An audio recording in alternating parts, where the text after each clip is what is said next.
Hello everyone. तो कैसे हैं आप सब? आई होप कि आप सब बहुत अच्छे होंगे, शानदार होंगे।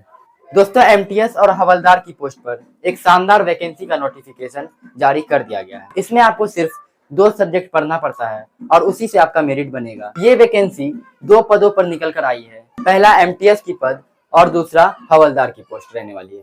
एमटीएस का फुल फॉर्म होता है मल्टीटास्किंग स्टाफ। ये आपका पद रहने वाला है और दूसरा पद है हवलदार। ये दोनों पदों पर ये वैकेंसी निकल कर आ चुकी है, जिसमें सैलरी काफी शानदार रहेगी। तो इस वैकेंसी को कौन कौन भर सकता है, इसका जॉब प्रोफाइल क्या रहने वाला है, यानी आपको इसमें काम क्या करना पड़ेगा, प्रमोशन कैसे होगा, सिलेक्शन प्रोसेस क्या रहने वाला है, सभी जानकारी आज की इस वीडियो में आपको देंगे। तो चलिए बिना किसी डिले के करते हैं वीडियो को स्टार्ट। सबसे पहले बात करें विभाग की कि ये वैकेंसी किस विभाग द्वारा निकाली गई है। तो विभाग का नाम है SSC MTS and havildar new requirement 2025। SSC की तरफ से ये वैकेंसी निकाली गई है एमटीएस और हवलदार की पोस्ट पर। तो काफी शानदार वैकेंसी रहने वाली है। अगर इसके क्वालिफिकेशन की बात करें तो इसका क्वालिफिकेशन मात्र 10th पास रहने वाला है। यदि आप 10th पास हैं तो आप इजीली इस फॉर्म को फिलअप कर सकते हैं और इसमें आपका कोई परसेंटेज नहीं मांगा गया है, सिर्फ आप 10th पास होने चाहिए। बात करें अगर फीस की कि इसमें फीस क्या लगेगी, तो जनरल, ओबीसी और ईडब्ल्यूएस के लिए 100 रुपया फॉर्म फीस लगने वाला है। मात्र 100 रुपया इसमें फॉर्म फीस लगने वाला है। और अगर आप अदर कैटेगरी से हैं, जैसे फीमेल है, पीडब्ल्यूडी है या आप एससी एसटी हैं, तो आपका कोई फीस इसमें नहीं लगने वाला है। तो चलिए अब बात कर लेते हैं एज लिमिट की कि इसमें आपका एज क्या रहने वाला है।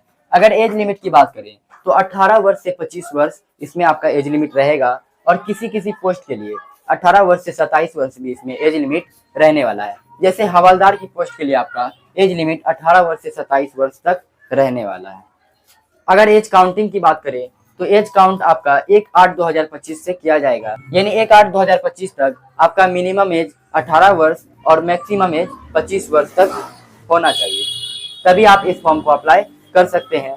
और किसी पोस्ट के लिए आपका एज 27 वर्ष भी होना चाहिए। अगर आप अदर कैटेगरी से हैं तो आपको रिलैक्सेशन देखने को मिल जाएगा, यानी आपको इसमें छूट मिलने वाला है। अगर छूट की बात करें तो एससी एसटी को 5 वर्ष का छूट और ओबीसी को 3 वर्ष का छूट मिलने वाला है। तो ये आपका एज में छूट रहने वाला है। अगर बात करें सिलेक्शन प्रोसेस की कि इसमें आपका सिलेक्शन कैसे होगा, तो सबसे पहले आपका होगा रिटन एग्जाम, जो कि होगा 2 पार्ट में, यानी आपका एक ही एग्जाम होगा लेकिन होगा सेशन 1 और सेशन 2 में। इस तरह से आपका एग्जाम होगा और उसके बाद होगा आपका फिजिकल, जो कि केवल हवलदार पोस्ट के लिए रहने वाला है। अगर आप एमटीएस के लिए अप्लाई करते हैं तो आपका इसमें कोई फिजिकल नहीं होगा। उसके बाद आपका होगा डीवी यानी डॉक्यूमेंट वेरिफिकेशन होगा। फिर आपका होगा मेडिकल, जो कि होगा हवलदार पोस्ट के लिए।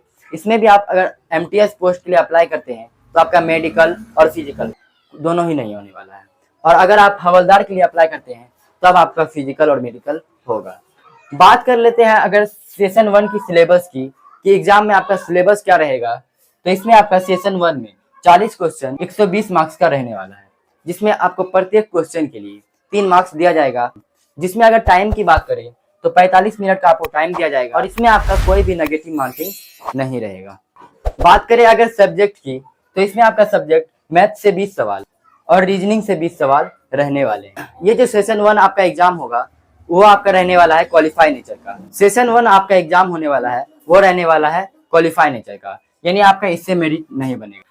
बात कर लेते हैं सेशन 2 की सिलेबस की। अगर सेशन 2 की सिलेबस की बात करें तो इसमें आपका 50 क्वेश्चन 150 मार्क्स का रहने वाला है और इसमें भी आपको टाइम 45 मिनट का देखने को मिल जाएगा। बात करें अगर नेगेटिव मार्किंग की तो इसमें आपका नेगेटिव मार्किंग 1/3 रहने वाला है और इसी से आपका मेरिट बनेगा। अगर सब्जेक्ट की बात करें तो इसमें जनरल अवेयरनेस से 25 क्वेश्चन और इंग्लिश से 25 क्वेश्चन रहने वाले हैं। तो इसलिए आपको इसमें केवल 2 ही सब्जेक्ट पढ़ने हैं, उसी से आपका मेरिट बनेगा, जनरल अवेयरनेस और इंग्लिश। इसी से आपका मेरिट बनने वाला है, जो कि आपको शुरू में भी बताया गया था।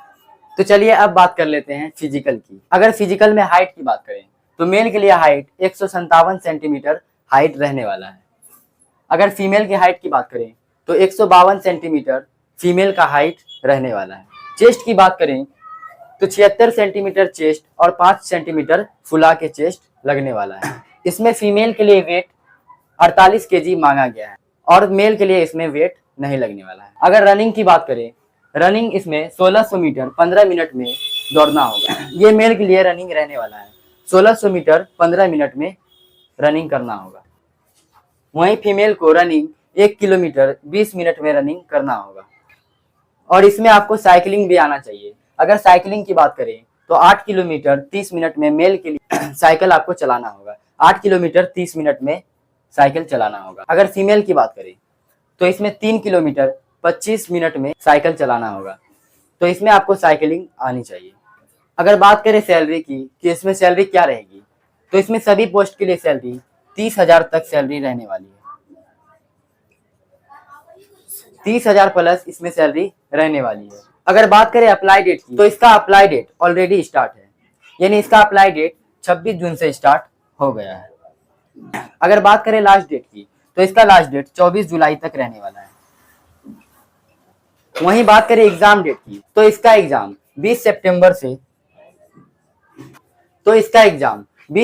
से 24 अक्टूबर तक इसका एग्जाम डेट रहने वाला है। यानी 20 सितंबर से 24 अक्टूबर के बीच आपका एग्जाम हो जाएगा। अब आपका सवाल होगा कि इसमें हमको काम क्या करना होगा। अगर काम की बात करें तो इसमें भारत के जितने भी मंत्रालय हैं, जैसे शिक्षा मंत्रालय, रेल मंत्रालय और बहुत सारे मंत्रालय हैं, उसी मंत्रालय में आपका डाटा एंट्री ऑपरेटर, पियोन और हवलदार का काम रहने वाला है। बात करें कि इसमें आपका प्रमोशन कब होगा, तो इसमें आपका प्रमोशन 8 साल में होगा। 8 साल के बाद इसमें आपका प्रमोशन होगा। यदि आप इससे पहले अगर प्रमोशन लेना चाहते हैं तो डिपार्टमेंटल एग्जाम के माध्यम से इसमें आप प्रमोशन ले सकते हैं। तो ये आपका ऑल प्रोसेस रहने वाला है इस वैकेंसी से रिलेटेड। इस वैकेंसी से रिलेटेड सभी सही जानकारी आपको बता दी गई। तो चलिए अब आपको इसका जो नोटिफिकेशन जारी किया गया था वो आपको दिखा देते हैं। तो फाइनली नोटिफिकेशन लेके आ चुके हैं, जिसमें आप देख सकते हैं अगर टोटल पदों की संख्या की बात करें तो इसमें टोटल 1075 टोटल पद निकाले गए हैं, जिसमें से अभी केवल हवलदार की पोस्ट पर पद निकाले गए हैं। अगर एमटीएस की बात करें तो एमटीएस में यहाँ पे लिखा गया है वैकेंसी बिंग कलेक्टेड, यानी एमटीएस का वैकेंसी अभी जारी नहीं किया गया है।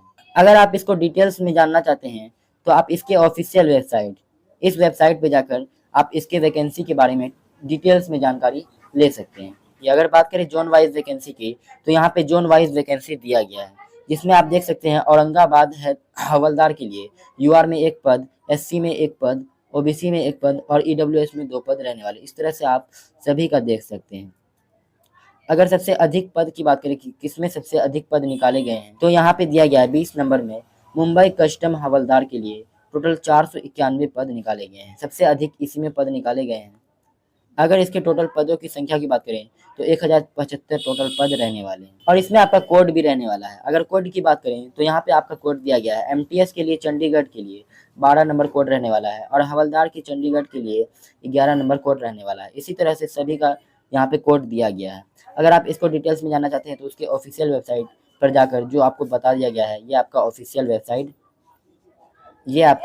वेबसाइट रहने वाला है। इसी पे आप जाकर इसका डिटेल्स में जानकारी ले सकते हैं। अगर बात करें आपका यहाँ पे दिया गया है एज काउंटिंग आपका कब से होगा तो 1/8/2025 से इसमें आपका एज काउंट किया जाएगा। के लिए एमटीएस के लिए 18 से 25 एज लिमिट रहने वाला है और हवलदार के लिए 18 से 27 वर्ष इसमें एज लिमिट मांगा गया है। और अगर आप फॉर्म भरने में अगर आपका कोई मिस्टेक हो गया है तो आप इसका करेक्शन भी कर सकते हैं। यहाँ पे आपका करेक्शन डेट दिया गया है 29/7/2025 से 31/7/2025 तक आप इसका करेक्शन कर सकते हैं। यहाँ पे आपका अप्लाई डेट दिया गया है, लास्ट डेट दिया गया है और अप्लाई डेट दिया गया है। तो आप इन बातों का ध्यान रखें। चलिए आपको आगे की जानकारी वीडियो के माध्यम से देते हैं।